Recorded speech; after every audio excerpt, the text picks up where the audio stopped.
Good morning, everyone. How are you all? Good morning, sir. Morning, sir. I am fine, sir. What about you? I'm also fine, beta. I Thank you. am fine, sir. What about you? I'm also fine. Thank you. Beta, in today's class, we are going to start a new section that is a grammar junction from your book, from the chapter number 6. In this section, we will be studying about the prepositional phrases. अब prepositional phrases हैं क्या? ये सारी चीजें सिखाई जाएंगी, बताई जाएंगी. But before that, one more thing I would like to know that whether you all know about the phrases or not. What are phrases? क्योंकि जब phrases आपको पता रहेगा, then only you would be able to know that कि what are prepositional phrases. जो phrases के साथ में prepositions आएंगे वो prepositional phrases कहलाएंगे एक तरीके से. आप मतलब it is not the definition, लेकिन एक तरीके से पहचान हो जाएगी. लेकिन उसके पहले you should know that कि what are phrases. How many know about the phrases? Show me your hand. Deepika Verma. Yes, beta. What are phrases? Tell us. Sir, phrases is a part of a sentence. हाँ, that's okay. मतलब you are correct that कि this is a part of sentence. कोई भी कुछ भी लिखा होता है, कोई भी words होता है, तो किसी न किसी sentence में आता है. Can you speak more about the phrases? Mehak, do you know about the phrase about the phrases?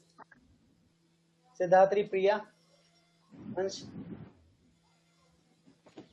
Deepika बेटा आपका नेटवर्क इसीलिए गड़बड़ हो जाता है. आप फोन में हाथ लिए हो. आप कुछ एक काम करिए. What you can do, you can use a bucket at your home. From the home you can use a bucket और any things so that where you can place your phone, जिसके ऊपर आप रख सकती हो फोन. तो it would be easy for you. चलिए, phrases क्या होता है? I tell you, don't worry. Phrases is a group of words. Phrases is a group of words. जैसे ग्रुप ऑफ वर्ड्स को आप सेंटेंस बोलते हैं ना. Yes, sir. But group of words sentence क्या कहलाते हैं? सेंटेंस ऐसा नहीं है कि कोई भी ग्रुप ऑफ वर्ड्स को आप सेंटेंस बोल देंगे. सेंटेंस वही होगा group of words having the meaning. जब कोई किसी ग्रुप ऑफ वर्ड्स का कोई अर्थ निकले, कोई मतलब निकले, कोई मीनिंग निकले, कोई सेंस निकले, that is only the sentence. केवल वही सेंटेंस होता है. ऐसा नहीं कि कोई भी 2-4 वर्ड को ग्रुप बना दो या 10-12 वर्ड को ग्रुप बना दो, बोलो ये सेंटेंस हो गया. समझ में आ रहा है ना? Yes, sir. Yes, sir. Yes, sir. Sentence किसे कहते हैं? Group of words having the sense, having the meaning. But जो फ्रेजेस होते हैं इसमें मीनिंग या कोई भी सेंस का कोई कंपलसरी नहीं, मतलब ये कंपलसरी नहीं होता. जो सेंटेंस होता है उसमें सब्जेक्ट वर्ब एग्रीमेंट फॉलो किया जाता है. उसमें सब्जेक्ट एंड वर्ब दोनों होंगे, then only there would be the sentence. But in the phrase subject और वर्ब के बगैर वर्ड्स होते हैं. It is a group of words without subject and verb, जिसका अगर अकेले यूज किया जाए तो उसका कोई मतलब नहीं निकलेगा, उसका कोई सेंटेंस का मीनिंग नहीं, मतलब पूरा मीनिंग नहीं निकलेगा. ऐसा नहीं कि कुछ मीनिंग ही नहीं है.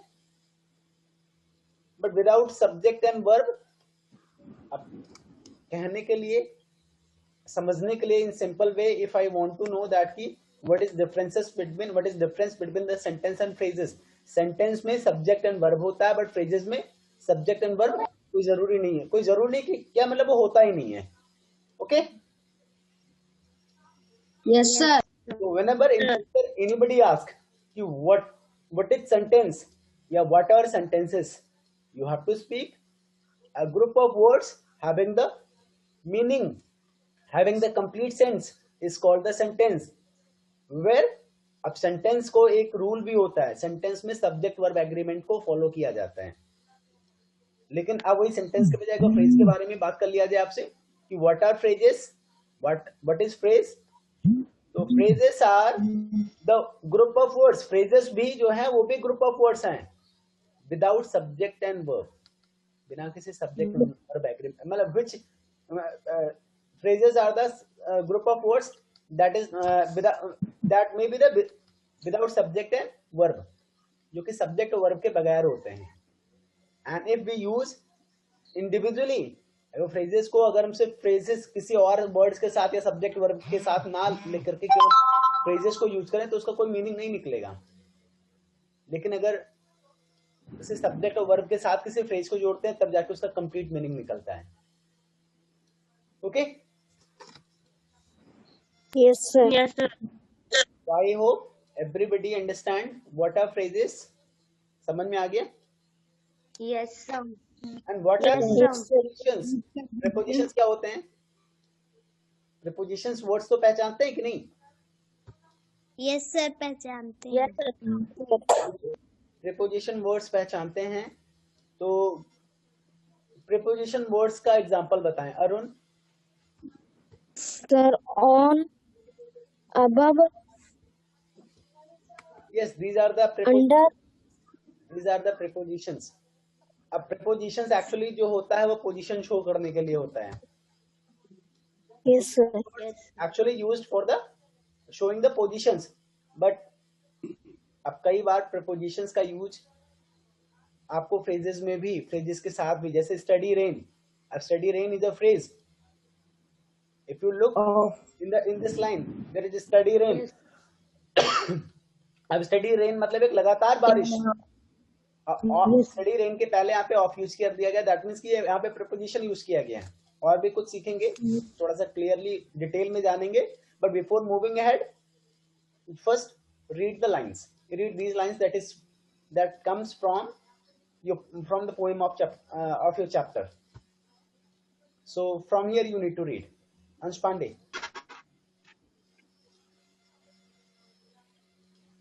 Ten hours of steady rain had driven him to crave bread and sip of rice. Okay, stop.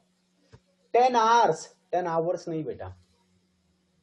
First of all, you should try to, you should मतलब during the study also you all need to learn that how to pronounce the word exactly। 10 hours, और ये h जो है यहाँ पे silent है। आप o u r को r बोलते हैं ना, आवर, तो आवर ही बोले, बट ये h हा नहीं बोलेंगे इसमें। 10 आवर्स बोल दे रहे हैं तो चलो ठीक है, वो भी चलो ओके, बट हा नहीं बोलेंगे, आ से शुरू करेंगे, आम वाला से आ। 10 hours of steady rain had driven him to crawl, ये crawl ना पढ़ के आपने कुछ और पढ़ा है, to crawl beneath a sack of rice। 10 hours of steady rain had driven him to crawl beneath a sack of rice। Okay, next, प्रिया यहाँ से। With candles and with lanterns, throwing giant scorpion shadow on the mud-baked walls. Okay, with candles and with lanterns, throwing giant, ये giant है, giant means क्या होता है मैंने बताया था। Sir, विशाल। Sir, विशाल। आपके साथ जंक्शन में भी ये आया था। throwing giant scorpion shadows on the mud baked wall। अभी इसमें क्या देखना है? in these 6 lines what is there? What the words are in the bold? What, there are some words that is in bold format, these are the phrases। look at the phrases in bold, जो bold format में लिखे हैं, जो थोड़ा सा गाढ़े, जो highlight किए गए हैं, these are the phrases and they start with a preposition and are known as a prepositional phrases। अब ये phrases है, लेकिन ये phrases कैसे हैं? ये phrases आपका किसी न किसी preposition word से शुरू हो रहे हैं, और जब phrases preposition word से शुरू हो, when a phrase start with a preposition words are known as a prepositional phrases। clear?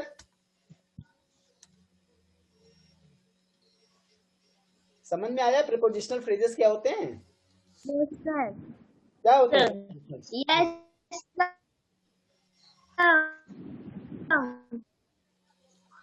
महक की आवाज नहीं आई, फिर से बोलिए। So, a sentence is start with a preposition is called. Okay, Deepika, what are prepositional phrases? The phrases started with preposition is called prepositional phrases. Okay. Ansh Pandey, Siddhatri Dwivedi. They start with a preposition and are known as preposition phrases. Okay. अंश पांडे, आप भी एक बार कोशिश करिए, memorise हो जाएगा इसी बहाने. So क्या? What are prepositional So मेरा phrases? What is prepositional phrases? अरे आपके स्क्रीन पे भी है, किताब क्यों देख रहे हो? नकल ही मारना है तो स्क्रीन से सामने की तरफ देखोगे तो देख करके बता ले जाओगे, अब पता भी नहीं चलेगा किसी को. What is सर अभी prepositional कट गया था phrases? होते तो बहुत सिंगल, बहुत सिंपल सा इसके बारे में आप बता सकते हैं. ऐसे फ्रेज जो प्रीपोजिशन वर्ड से शुरू होते हैं वही प्रीपोजिशनल फ्रेजेस कहलाते हैं. यानी दो वर्ड का वही दो वर्ड बोल देना है, बस थोड़ा सा खींच देना है.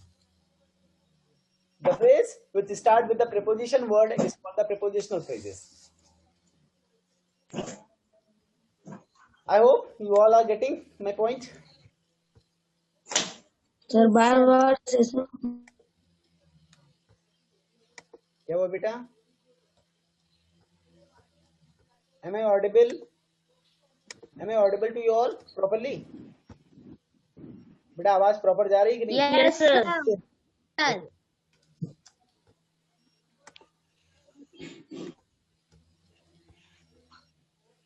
It's connected well. Okay, no issue. So let's read more about the prepositional phrases. After Priya, Siddharthi Dwivedi, read from here.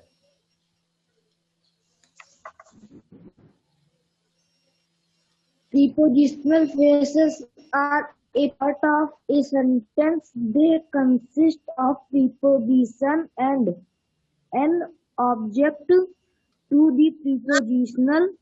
The object could be a noun, a pronoun, or a gender.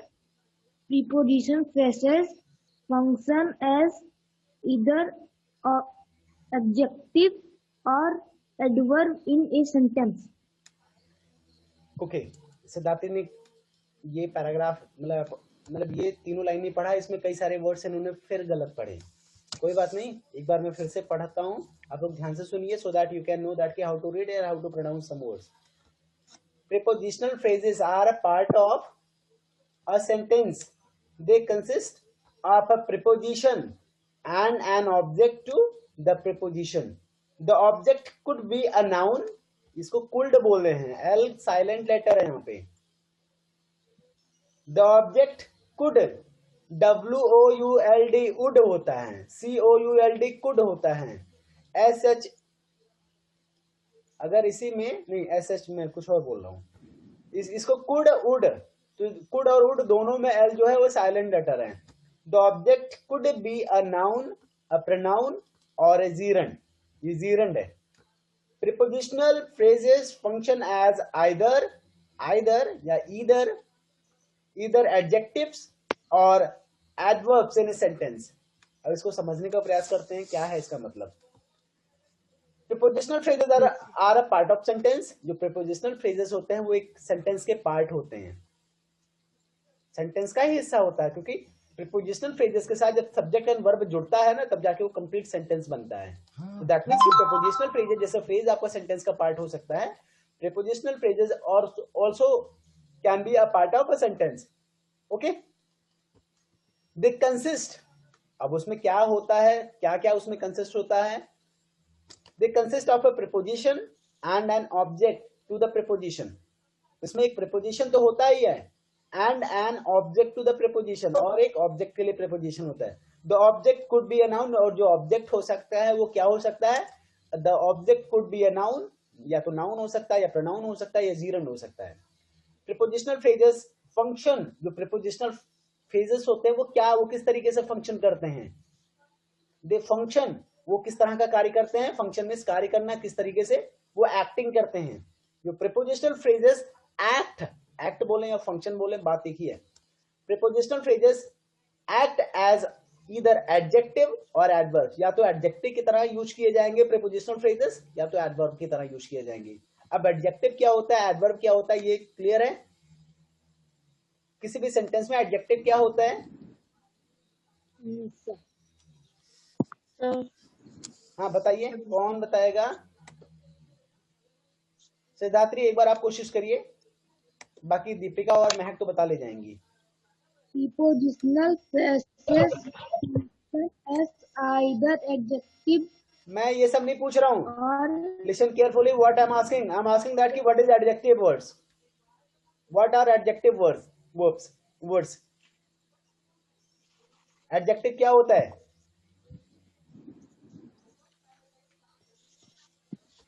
अभी adjective नहीं पता, adverb नहीं पता, क्या चलेगा? अंश पांडे आप बताइए। Ansh Pandey is not the line. Arun Gupta, what is adjective? What is adjective? Sir, the words that qualifies to the noun and pronoun are called adjective. Okay, adverb क्या होता है? एडवर्ब क्या होता है Deepika? Adverb is a word which modifies a noun, pronoun, or an adjective.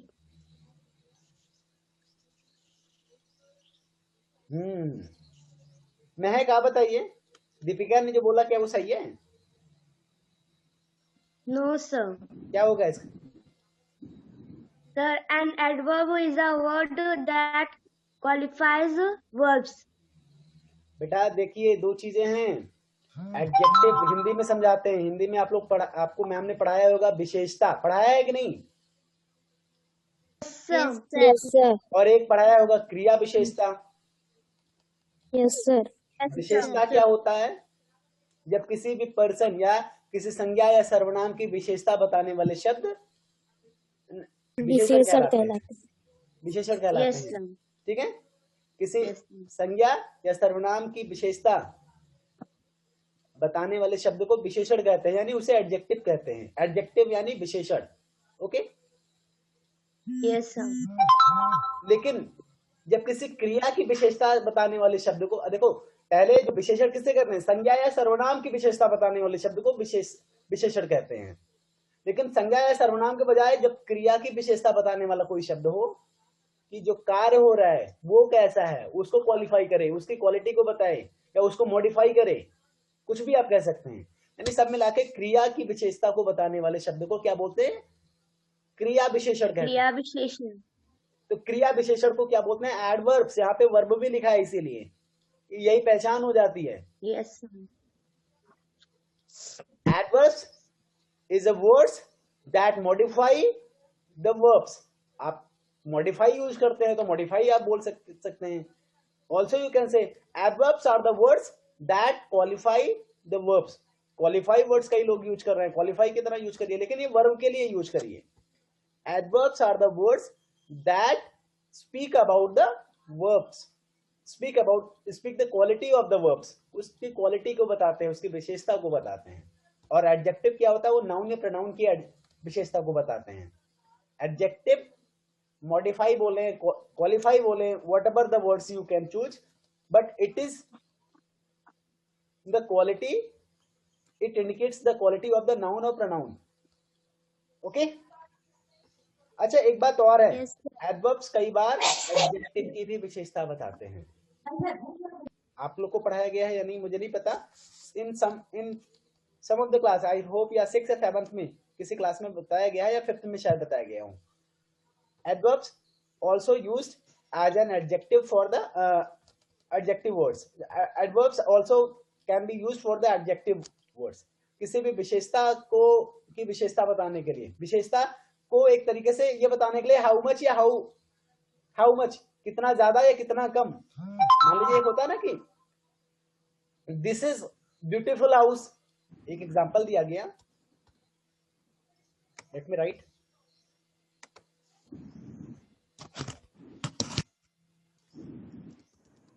This is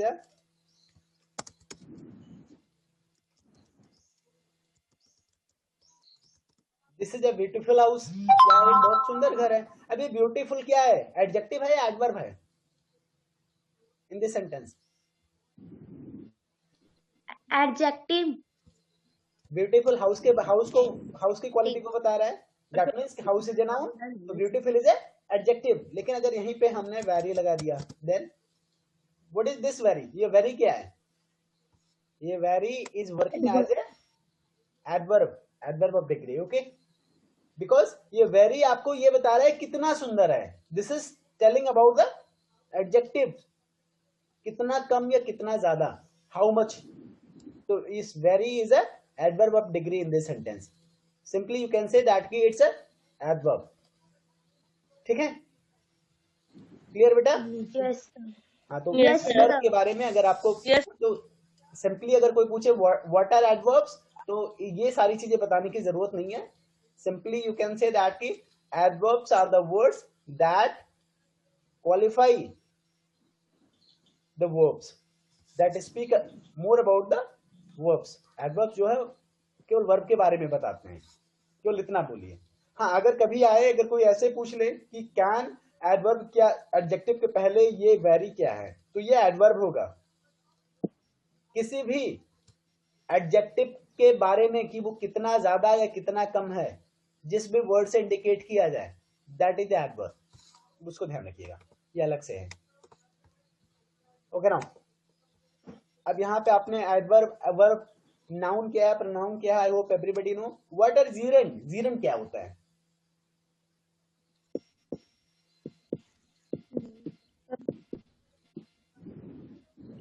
जीरेंड क्या होता है?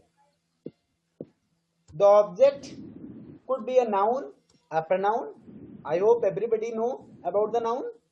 जानते हैं कि नहीं? Yes, sir. प्रोनाउन के बारे में जानते हैं कि नहीं? प्रिया, एक बार प्रोनाउन का एग्जांपल दो बेटा। Yes, sir. प्रोनाउन का example, give me some example of pronoun. Pronoun is the name of place, things, and animals, places. Noun or pronoun. सिद्धार्थी, एक बार आप बताइए, प्रिया जो बता रही है सही है? No, sir. क्या है सही है? फिर अगर गलत बता रही है तो सही बताओ उनको।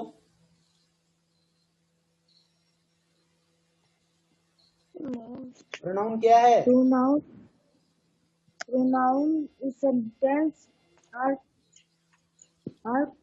qualify noun. क्वालिफाई हर जगह क्वालिफाई ही करोगे। चलिए, only Mahak and Deepika is there, और दीपिका और महक ही केवल बता भी पाएंगे आई थिंक, क्योंकि सिद्धार्थी, प्रिया तो दोनों बता नहीं पाए। ठीक है, दीपिका एक बार आप कोशिश करिए। What are pronoun? The word which written in place of noun is called pronoun. बेटा प्रिया, जो संज्ञा जो तुम बता रही थी ना, name of the person, place, thing, name यानी नाउन। नाउन को नेमिंग वर्ड भी बोलते हैं, नाउन को नेमिंग वर्ड भी बोलते हैं। क्लास 6 में आप पढ़ रही हो। ये इतनी बड़ी बड़ी चीजें में फ्रेजेस, प्रीपोजिशनल फ्रेजेस, क्या मतलब निकलता है। चलिए कोई बात नहीं, आप इसी के बहाने ही सीख जाएं, कुछ तो सीखें। तो जो आप नाम बता रहे हैं, किसी भी चीज का नाम है, वो नाउन है। और जब नाम की जगह पे अगर कोई वर्ड यूज करो, जैसे कई बार बोलते हो Ram is a good boy, तो Ram is studying in Sun Valley school, तो राम इज के बजाय आप ऐसे बोल देते हो, राम की जगह ही यूज कर दिया जाता है। Ram is a good boy, he is studying in Sun Valley school, तो राम की जगह पे ही वर्ड यूज किया, तो ही इज अ प्रोनाउन। तो कहने का मतलब ये है, on the place of a noun, the words used in the place of या on the place of noun is called the pronoun. Noun की जगह पे यूज किए जाने वाले शब्द को ही प्रोनाउन बोलते हैं। ओके बेटा, now come to the gerund. And gerund, Mahak और दीपिका आपके लिए है, बाकी लोगों के लिए भी है, लेकिन जब नाउन प्रोनाउन उनको नहीं पता, तो अभी अगर उनको पता हो गया तो जीरेंड भी ध्यान रखेंगे, फ्यूचर में काम ही आएगा। बट आप दोनों बताएं कि आपको पता है what are gerund? Sir, ing form which used in word is called gerund. अच्छा, वो I think I have taught you all in the vocabulary section. क्या ये वोकैब में यही सिखाया गया है? क्यों दीपिका, ये वोकैब सेक्शन में आपको पढ़ाया गया था क्या? I think let me see in the book. No, it's not. Actually 7th class में शायद पढ़ाया गया था ना, या 5th में पढ़ाया गया था? सर 5th क्लास में था। 5th में। 5th क्लास में था। Very good. फिलहाल आपने सही बताया। फिर से एक बार बताइए, Deepika Verma. ing form of verb is called gerund. Very good, बहुत अच्छे। लेकिन इसमें थोड़ा सा करेक्शन ये है, मैंने लेट से यहाँ पे लिखा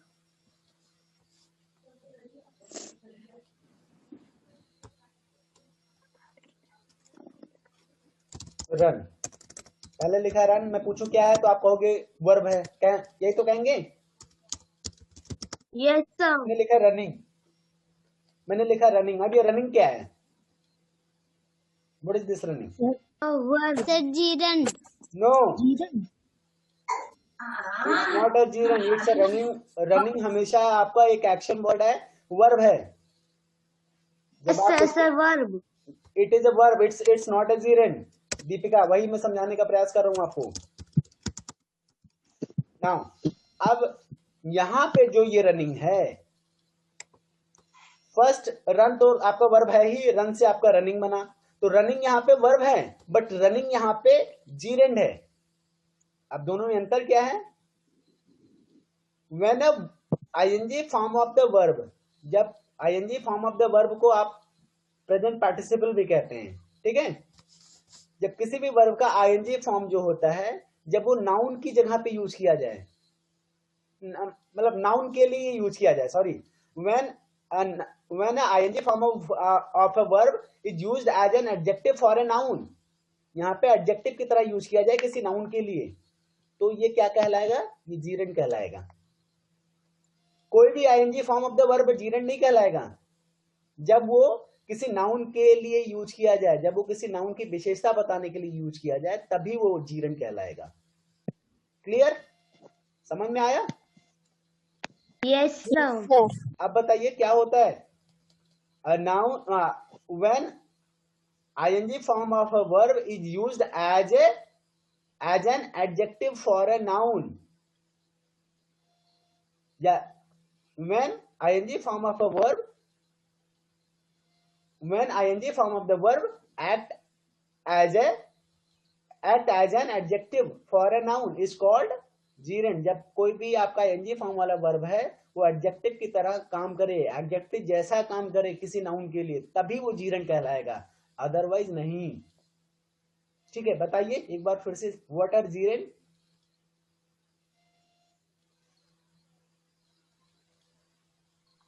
An ing form of verb act as an adjective for a noun is called gerund. Deepika Verma, what are जीरेंड?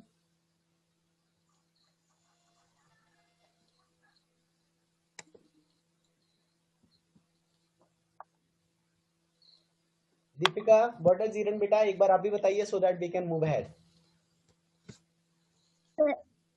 The ing form of verb used as an adjective is called gerund. Very good. ing form of the verb, when we use ing form of the verb as an adjective of for a noun, या adjective की तरह use करें, तो that is a gerund. Okay, good. अब आपको समझ में आ रहा होगा इस तीनों लाइन का मतलब, क्योंकि आप सारे वर्ड्स की मीनिंग समझने लगे। देन अब इसकी एक बार फिर से पढ़ेंगे तो आपको कंप्लीट सेंस आपको पता चल जाएगा। प्रीपोजिशनल फ्रेजेस क्या होते हैं? ये तो सेंटेंस के पार्ट होते हैं। Prepositional phrases are a part of sentence, ये सेंटेंस के पार्ट होते हैं। वो क्या कंसिस्ट करते हैं, इसमें क्या सम्मिलित होता है? They consist of a preposition and an object to the preposition. The object, आप किसी प्रीपोजिशन और किसी ऑब्जेक्ट के लिए प्रीपोजिशन को कंसिस्ट करते हैं। द ऑब्जेक्ट, जो ऑब्जेक्ट हो सकता है वो ऑब्जेक्ट क्या हो सकता है? The object could be a noun, वो ऑब्जेक्ट क्या हो सकता है? एक नाउन हो सकता है, एक प्रोनाउन हो सकता है, या एक जीरेंड हो सकता है। और भी कुछ बताएगा प्रीपोजिशनल फ्रेजेस के बारे में। Prepositional phrases function as either adjective और एडवर्ब। जो प्रीपोजिशनल फ्रेजेस हैं वो किस तरह काम करेंगे, किस तरीके से बिहेव करेंगे, किस तरीके से एक्ट करेंगे? वो एक एडजेक्टिव की तरह काम करेंगे या एडवर्ब्स की तरह काम करेंगे इन अ सेंटेंस। समझ में आ गया? Yes, sir. Prepositional phrases क्या होते हैं? A phrases starting with the preposition word is called a prepositional phrases. Prepositional phrases consist a preposition and an object to the preposition, and the object could be a noun, pronoun or gerund. Prepositional phrases function as either adjective or adverb. इतना सब कुछ आपको ध्यान रखना है. Prepositional phrases हैं क्या? Prepositional phrases का यूज किस तरह से यूज किया जाता है? वो प्रेपोजिशनल फ्रेजेस या तो एडजेक्टिव की तरह यूज किए जाएंगे या तो एडवर्ब की तरह यूज किए जाएंगे. ठीक है. प्रेपोजिशनल फ्रेजेस आपका प्रेपोजिशन वर्ड से शुरू होता है. ध्यान Yes, रखेगा sir. सारी बातें. Yes, sir. Now move ahead and look some of the example. Let us look at the phrases in detail. अब डिटेल में यहाँ पे आपके बुक में ही बताया गया है.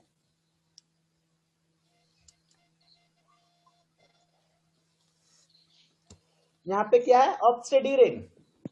इन the first line there is first line is of study rain. आपको पता है ऑफ क्या है? प्रपोजिशन वर्ड है या नहीं? Sir. Sir है. ऑफ प्रीपोजिशन वर्ड है और ऑफ के साथ किसी ऑब्जेक्ट के लिए यूज किया जाता है. अब ये ऑब्जेक्ट आपका क्या है? Study rain. और क्या बोला गया है? जो ऑब्जेक्ट होगा या तो वो नाउन हो सकता है या तो प्रोनाउन हो सकता है या तो जीरेंड हो सकता है. Clear? Yes, sir. Study rain. Study rain. यहाँ पे स्टडी रेन ये आपका क्या है? ये स्टडी आपका एक तरीके से क्या बता रहा है? एडजेक्टिव की तरह यूज किया गया है ना. Yes. Study is adjective. Rain Yes, आपका नाउन है. रेन आपका नाउन की तरह यूज किया गया है. लगातार बारिश. Yes. Yes. अब यहाँ पे नाउन प्रोनाउन या जो जीवन की बात की कही गई थी ऑब्जेक्ट के बारे में वो बिल्कुल सही हो रहा है. यहाँ पे रेन के बारे में यानी स्टडी रेन के बारे में के पहले ऑफ यूज किया गया है. Look into the second line. Beneath of a sack of rice. Sack. Sack में जानते हैं क्या होता है? सैक मीन्स क्या होता है सिद्धार्थी? सैक मीन्स क्या होता है प्रिया? Sir, बोरा. Very good. बोरा. करेक्ट. आपके घरों में भी होता है. Beneath a sack of rice. अब beneath is a position word. Beneath is a preposition word या पोजीशन वर्ड. दोनों से जैसे आप नाउन को नेमिंग वर्ड बोलते हैं वैसे प्रीपोजिशन को पोजीशन वर्ड्स भी बोलते हैं. बीनीथ ये पोजीशन दिखा रहा है कि नीचे है. सैक ऑफ राइस चावल के बोरे के नीचे. ये पोजीशन दिखा रहा है. तो beneath is a preposition word. A sack of rice is a phrase. और ये फ्रेज आपका इस प्रीपोजिशन वर्ड से शुरू हो रहा है. अब इसमें सैक ऑफ राइस अगर आप देख रहे हैं तो ये भी नाउन या प्रोनाउन या एडजेक्टिव जो आपको ऑब्जेक्ट होना चाहिए. In the third and fourth line object जो है उसको अंडरलाइन किया गया है और आपको जो पहला वर्ड है वो प्रीपोजिशन है. आप इसमें पाएंगे जो पहला वर्ड आपका प्रीपोजिशन है लेकिन जो ऑब्जेक्ट है वो नाउन या प्रोनाउन या जीरेंड ही है. द मड वेक वॉल ये भी एक नाउन ही है किसी. कैंडल्स एंड विद द लैंटेन्स ये भी दीज आर आल्सो नाउन्स है कि नहीं? Yes, sir. Yes, sir. There are some more sentences. कुछ और sentences आपकी बुक में है. The carrots in the curry are not properly boiled. The carrots in the curry are not properly boiled. And the second sentence is the books on the third shelf are all about archaeology. In these sentences, the parts in bold are prepositional phrases. जो bold format में हैं और जो आपका ये है underline है ये दोनों मिला के प्रीपोजिशनल फ्रेजेस कहलाएंगे क्योंकि जो बोल्ड फॉर्मेट है that is a preposition word और जो आपका अंडरलाइन है वो ऑब्जेक्ट है. ऑब्जेक्ट यानी फ्रेजेस है. अब प्रीपोजिशन और फ्रेजेस साथ में मिलकर के क्या बन जाएंगे? Prepositional phrases. In these sentences the parts in bold are the prepositional phrases. They describe the preceding noun. The phrase in the curry. जो फ्रेज है इन द करी उसमें क्या डिस्क्राइब किया जा रहा है? The phrase in the curry describes the carrot. वो कैरेट को डिस्क्राइब किया जा रहा है कि कैरेट की पोजीशन बता रहा है. एक तरीके से कैरेट के बारे में बता रहा है. The phrase in the curry describes the carrot and on the third shape describe the books. कहने का मतलब ये है अगर मैं यहाँ पे सिर्फ एक सेंटेंस लिख दूं इन द करी. सेंटेंस क्या मैंने ये सिर्फ फ्रेजेस लिखा है इन द करी. तो इन द करी ये क्या है? This is the prepositional phrases. Group of words without subject and verb. कोई भी सब्जेक्ट कोई वर्ब नहीं है. इन द करी इसका कोई मीनिंग नहीं निकल रहा है बट अगर इसी के पहले आप ये लिख दें कैरेट्स इन द करी, अब यहाँ पे एक सब्जेक्ट यूज किया गया है, दैट मीन्स कि इसके बाद कैरेट के बारे में जो ये फ्रेज है इन द करी जो फ्रेज है, जो इन द करी फ्रेज है, ये कैरेट के लिए यूज किया गया है। And in the second line जो द थर्ड शेप है वो किसके लिए यूज किया गया है? इसी तरीके से जो थर्ड शेप है वो किसके लिए यूज किया गया है?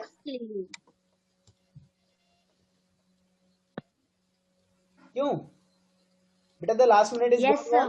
Last minute in the second line third shape has been used for the books. बेटा अभी आपका सेशन आज का एंड हो रहा है, एक सेशन और लगेगा, sir. One more session is need to be taken to complete this topic, इस टॉपिक को अच्छे से समझने के लिए, क्योंकि आज जीरन वगैरह में ही ज्यादा समय लग गया।